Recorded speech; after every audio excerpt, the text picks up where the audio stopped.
Shalom, puji nama Tuhan. Siang hari ini saya akan bicara tentang desire, keinginan. Hati-hati dengan keinginan kita. Matius 6 ayat 31.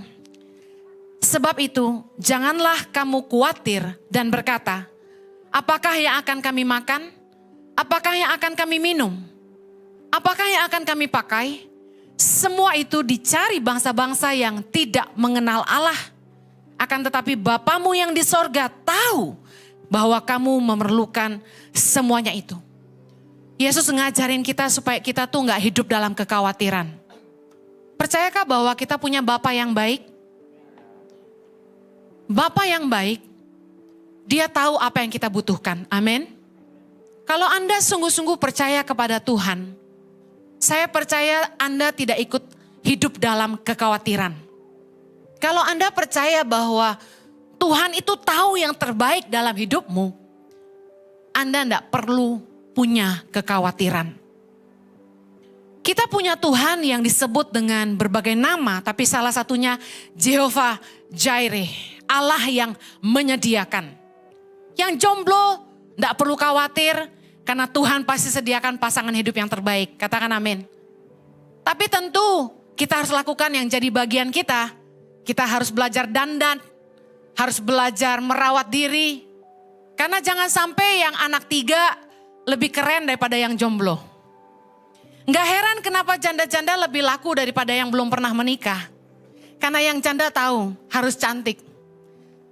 Saya dipesenin suami saya tiap kali mau bicara di tengah-tengah anak muda, tolong kasih tahu mereka suruh dandan Henny. Saya aja yang udah anak 3 berusaha dandan ya, belajar lagi dan belajar lagi. Saya ngelihat yang jomblo-jomblo imannya sangat besar. Mereka tahu Tuhan pasti sediakan.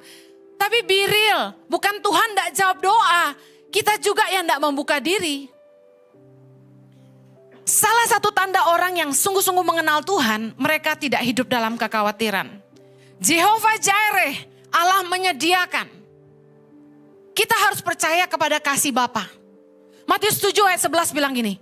Jadi jika kamu yang jahat tahu memberi pemberian yang baik kepada anak-anakmu, apalagi Bapamu yang di sorga, katakan amin. Ia akan memberikan yang baik kepada mereka yang meminta kepadanya. Ada amin? Berapa banyak saudara yang berdoa tapi doamu belum dijawab, angkat tangan. Sama-sama declare bilang gini, ia akan memberikan yang baik kepada mereka yang meminta kepadanya. Punya iman gak? Kita yang manusia yang jahat aja tahu memberikan pemberian yang baik kepada anak-anak kita. Percayalah bahwa Bapa di sorga akan memberikan yang baik kepada mereka yang meminta kepadanya. Tapi sekalipun Tuhan tidak memberikan seperti yang kita inginkan, kita harus tetap percaya bahwa Tuhan itu memberikan yang terbaik. Orang yang punya iman bukan berarti semua yang dia doakan yang akan Tuhan berikan. Mungkin Tuhan tidak jawab exactly like what we wanted. Mungkin Tuhan gak jawab doa kita seperti yang kita inginkan. Tapi percayalah, milikilah iman bahwa apa yang Tuhan sedang kerjakan dan akan berikan dalam hidup kita adalah yang terbaik. Kita nggak marah, tapi kita kecewa sama Tuhan ketika apa yang kita doakan kok nggak kunjung datang. Kenapa sih Tuhan nggak jawab doa kita? Kenapa Tuhan nggak lakukan seperti yang kita inginkan? Mungkin bahkan ada yang sampai marah sama Tuhan. Tapi tahukah Anda bahwa manusia itu nggak tahu apa yang mereka minta sebenarnya? Saya pernah khotbah bilang gini, bahwa kita ini manusia cuma punya kemampuan melihat sejauh jarak mata kita memandang. Tapi Tuhan adalah Alfa dan Omega. Dia yang awal dan dia yang akhir. He is the creator. He is God.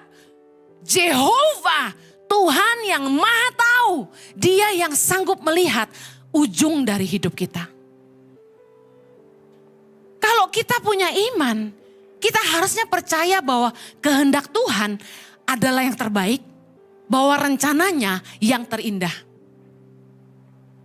Banyak kali ketika kita berdoa dan kita minta sesuatu sama Tuhan, you don't know what you ask. Anda tidak sadar apa yang Anda minta. Ayat favorit kita Mazmur 37 ayat 4. Bergembiralah karena Tuhan, maka Ia akan memberikan kepadamu apa yang diinginkan hatimu. Saya juga sering kasih ayat ini buat yang ulang tahun. God bless the desires of your heart. Tuhan berkati kerinduan hatimu. Tapi Tuhan ingatkan saya, hati-hati sama desires. Keinginan kita ini yang seringkali membuat kita tidak taat sama Tuhan. Keinginan kita yang gak ada habisnya ini yang seringkali membuat kita kecewa sama Tuhan.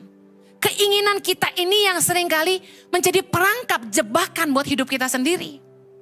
Pertanyaan saya siang hari ini, apakah keinginan hatimu sejalan dengan kehendak Allah?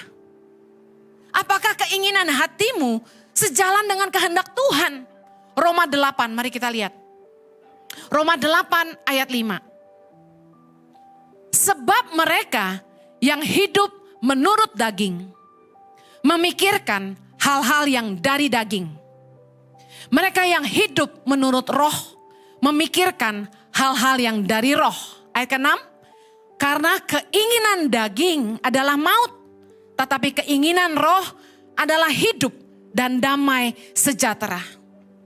Seringkali kita sulit membedakan mana sih kehendak Tuhan, mana sih kehendak kita. Tapi karena kita ini masih hidup di dalam daging, seringkali yang kita inginkan itu kehendak daging. Contoh, keinginan mata. Kita milih pasangan hidup, kita lihat cantiknya, putihnya, tingginya. Saya masih ingat saya punya teman, dia bilang sama saya itu nyari cewek yang tinggi langsing, rambutnya panjang, hidungnya mancung, bibirnya mungil, matanya belok, pinter main piano katanya gitu. Many of us, banyak dari kita itu sok jadi Tuhan atas diri kita sendiri. Padahal kita dipimpin oleh keinginan. Apa yang terjadi sama teman saya ini? Dengan sejuta keinginannya itu, dia dapat cewek yang 180 derajat berbeda dari keinginannya. Well, apakah jelek? No. Tapi seringkali kita dibutakan sama keinginan. Kita cuma pakai mata. Istrinya secara fisik tidak seperti yang dia inginkan. Tapi apa yang terjadi? Istrinya sangat baik. Istrinya sangat menolong dia.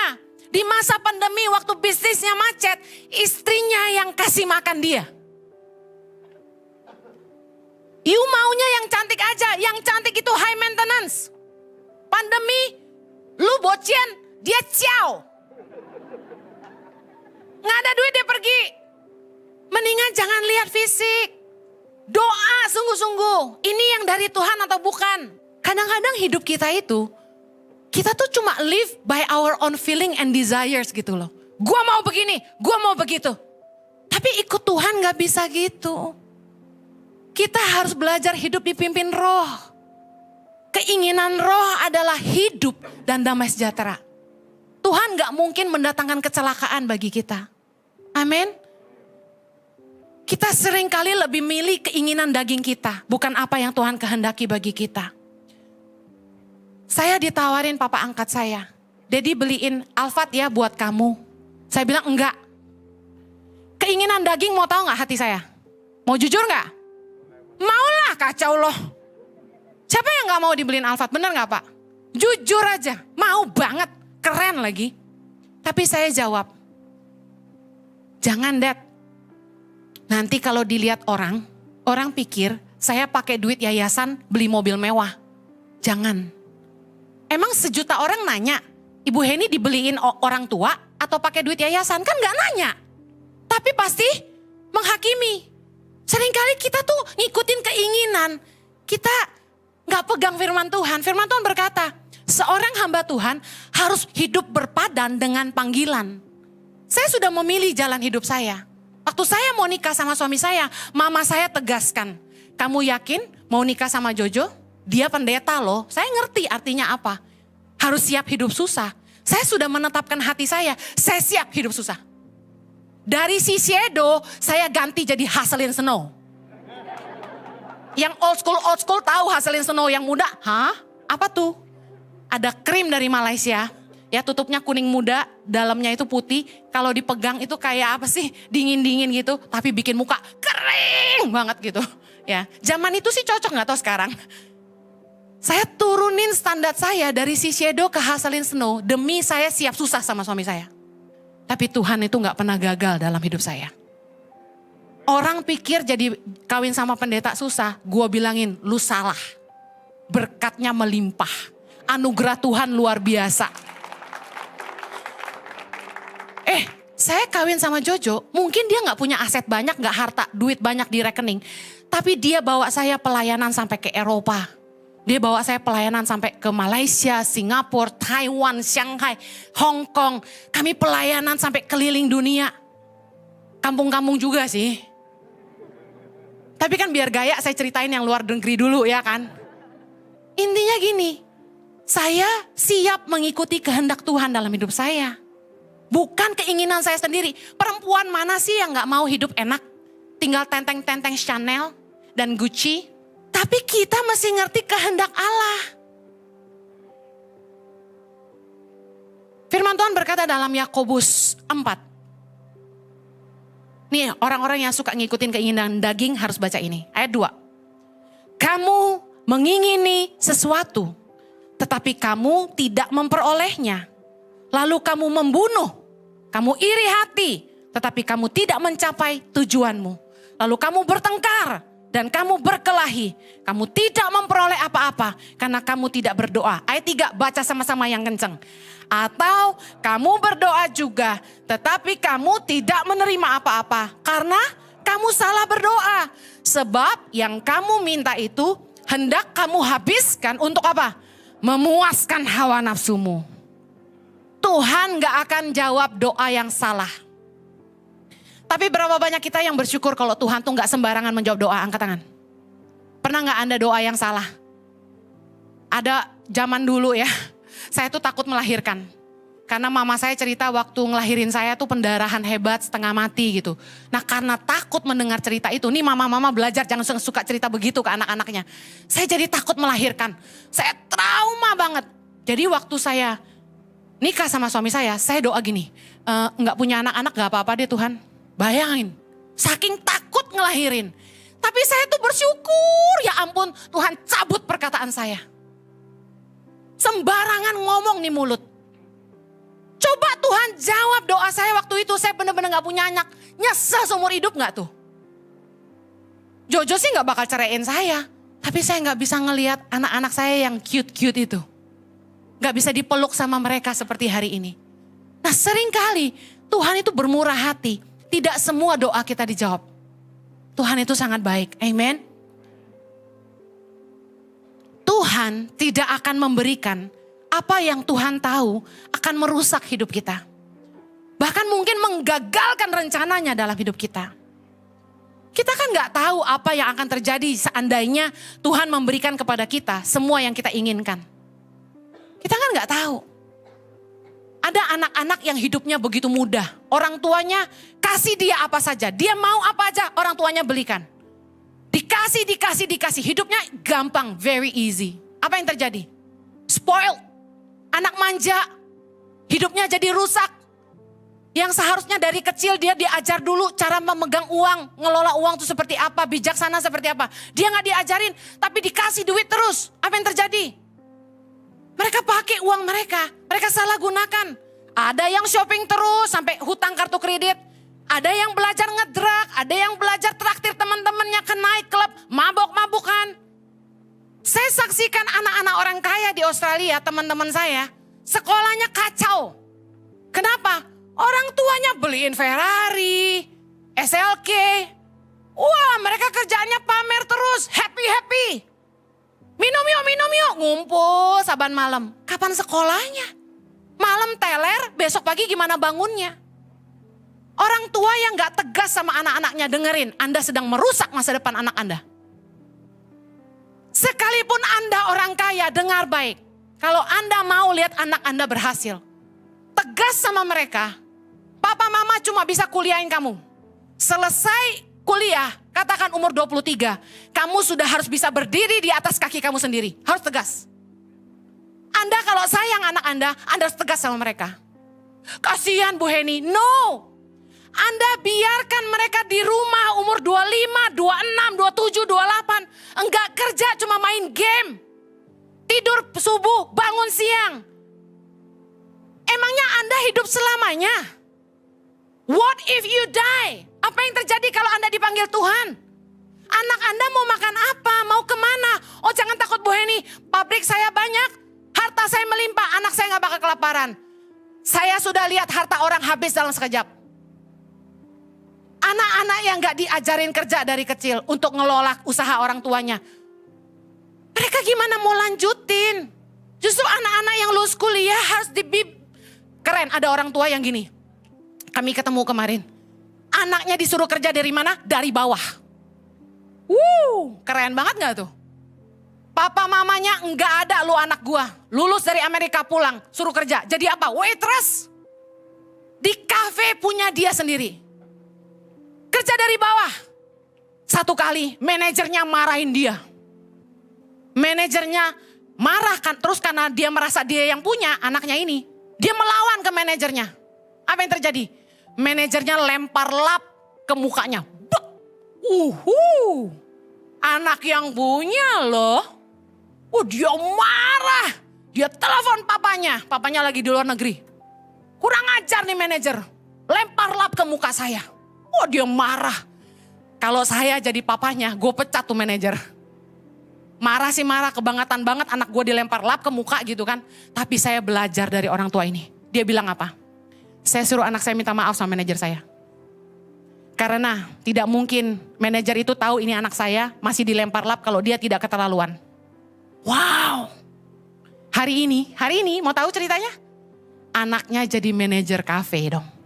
Keren banget, pinter banget, malah dia bikin jadi franchise. Franchise-nya udah dibeli orang. Anaknya loh. Tapi pelajaran dari papanya apa? Tidak dimanjakan, kerja dari bawah. Kalau Anda sayang anak Anda, usia di atas 23 masih di rumah ngendon, bangun siang. Saya kasih tahu, berhenti kasih uang. Bu Heni, kerjaannya main game terus, putusin internet di rumah. Putusin internet di rumah, berhenti kasih uang. Cuma kasih makan. Kalau dia marah, bilang gini, kalau kamu kerja, kamu bisa isi pulsa listrik, pulsa internet, kamu bisa kasih makan diri kamu sendiri. Kalau Anda terus kasih uang dan terus pasang wifi, anak Anda cuma jadi monster di rumah yang cuma bisa teriak, bibi makan, bibi minum. Anda tidak sayang anak Anda. Ingat, we don't live forever. One day kita nggak ada, anak kita gimana? Nggak punya fighting spirit, nggak punya spirit of survival, nggak bisa bertahan. Mau jadi apa? Anda harus mulai belajar didik dia dari bawah untuk mengenali usaha Anda. Saya pernah punya kafe. Saya kasih tahu sama anak-anak muda. Anak muda zaman sekarang kan bertingkah. Pulang dari luar negeri, mau buka kafe. Bilangnya apa? Papanya suruh beli franchise. Dia langsung mau running kafenya. Saya tanya, kamu pernah kerja di kafe? Belum. Kamu bisa bikin kopi? Belum. Bisa bayar orang? Anti? Oke, papanya berduit ya kan? Terus saya tanya, kamu tahu manajemen kafe? Bisa suruh orang nanti. Apaan yang suruh orang? Kita harus bisa semuanya. Harus tahu apa purchasingnya. Suppliernya mana, vendornya apa. Harus tahu teknik bikin kopi. Bedanya kopi Arabica Robusta apa, Kintamani sama Gayo apa. Semua harus tahu dong. Ada entaste-nya, rasa nangka, ada ram, ada wine, macam-macam. You don't know mau buka kafe. Kalau mau buka kafe, kerja dulu di kafe orang. Cuci piring dulu tuh. Belajar dari bawah. Terima pengiriman. Ya berapa pak? Ya ini. Liatin apa yang dipesan. Mana bisa main buka kafe gitu aja. Fighting spiritnya nggak ada. Jangan terus ikuti keinginan. Anda sedang menjerumuskan anak-anak Anda. Karena keinginan manusia gak ada habisnya. Pengkhotbah 6 ayat 7. Segala jerih payah manusia adalah untuk mulutnya, namun keinginannya tidak terpuaskan. Hawa nafsu manusia itu menginginkan ini dan itu. Tapi Tuhan yang mengetahui segala sesuatu. Katakan amin. Mari belajar jangan larut dalam keinginan dunia. Mari kita harus belajar mengenali kehendak Allah. Kita buka 1 Petrus 4 ayat 2 sampai 3. Ini pesan Tuhan luar biasa banget. Saya malam-malam renungkan ini. Wow. 1 Petrus 4 ayat 2. Baca sama-sama. Supaya waktu yang sisa jangan kamu pergunakan menurut keinginan manusia, tetapi menurut kehendak Allah. Ayat 3. Sebab telah cukup banyak waktu kamu pergunakan untuk melakukan kehendak orang-orang yang tidak mengenal Allah. Kamu telah hidup dalam rupa-rupa hawa nafsu, keinginan, kemabukan, pesta pora, perjamuan minum, dan penyembahan berhala yang terlarang. Lihat baik, Tuhan mau kita di akhir zaman ini, yuk jangan lagi hidup menurut keinginan manusia yang gak ada habisnya. Kita ini masih di dalam daging, keinginan kita banyak. Mobil baru, rumah besar, harta melimpah, istri cantik, suami ganteng, barang branded. Pikirin aja, sebenarnya yang bikin kita susah itu keinginan kita. Kalau bicara kebutuhan kita gak kurang makan, gak kurang minum, gak kurang pakai, setuju? Tuhan pelihara kita karena Dia Bapa yang setia, Dia Bapa yang baik. Tapi yang bikin kita gak bersyukur dan selalu bilang Tuhan gak jawab doa adalah keinginan kita yang gak ada habisnya. Mari belajar jangan mempergunakan hidup kita lagi untuk keinginan manusia, tapi menurut kehendak Allah. Jangan terus mengikuti hawa nafsu ini dan itu, keinginan dunia. Mari belajar cari kehendak Allah. Kalau Tuhan gak jawab doa kita, percayalah sesungguhnya Tuhan tahu yang terbaik buat kita. Belajar seperti Yesus. Yesus berdoa dalam Lukas 22 ayat 42. Tetapi bukanlah kehendakku, melainkan kehendakmu yang terjadi. Kita belajar bagaimana Yesus itu waktu dia berdoa. Yesus minta supaya cawan itu berlalu. Tapi dia bilang, Tuhan bukan kehendakku, tapi biar kehendakmu. Yesus belajar menyerahkan keinginannya kepada Bapa. Padahal dia sangat ketakutan. Theologically mengatakan sebelum disalib. Ketika Yesus berdoa di Taman Getsemani, dia saking takutnya, keringat itu keluar darah. Saking takutnya, stres, sampai pembuluh darah pecah. Tapi dia tetap berkata, bukan kehendakku, tapi kehendakmu. Matius 6 dalam doa Bapa kami, Yesus mengajarkan apa kepada kita? Ayat 9, Bapa kami yang di sorga, dikuduskanlah namamu, datanglah kerajaanmu. Sama-sama, jadilah kehendakmu di bumi seperti di sorga. Kita boleh doa minta apa saja. Tetapi apakah keinginanmu align, sejalan dengan kehendak Bapa? Mari belajar menyerahkan kehendak kita kepada Bapa. Tadi habis ibadah kami berdoa buat seseorang yang dia harus diangkat rahimnya. Dia takut, suaminya bilang tolong doakan kami supaya Tuhan kasih mujizat terjadi, rahimnya tidak diangkat. Tapi saya dengan sangat strong merasa di hati saya Tuhan bicara. Belajar menyerahkan. Kalau memang ini salib yang harus dia angkat. Tetap percaya bahwa kehendak Tuhan terbaik, rencananya terindah. Mungkin kita harus pikul salib dalam hidup kita. Mungkin gak seperti yang kita inginkan. Tapi percayalah, kehendaknya terbaik, rencananya terindah.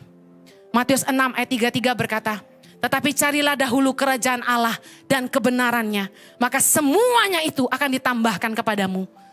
Mari belajar, kalau doa, jangan lagi selalu bilang gini, Tuhan berkati aku, Bapa berkati aku. Tapi belajar gini, Tuhan, apakah yang Engkau rindukan dari hidupku? Apa yang Kau mau dari hidupku? Apa yang Kau mau Tuhan, nyatakanlah bagiku. Jangan melulu, aku mau ini, aku mau itu. Tapi tanya apa sih kehendak Tuhan bagi kamu? Mari kita fokus melakukan kehendak Tuhan.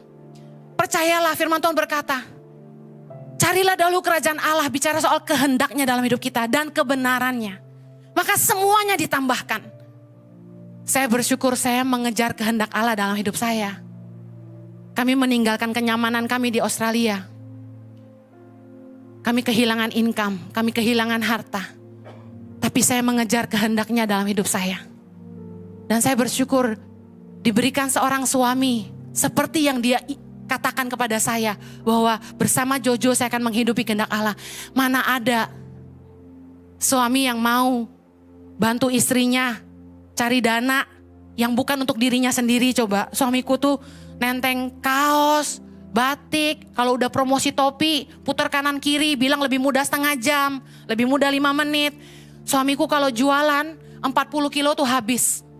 Saya gak pinter marketing kayak dia, tapi saya bisanya nangis.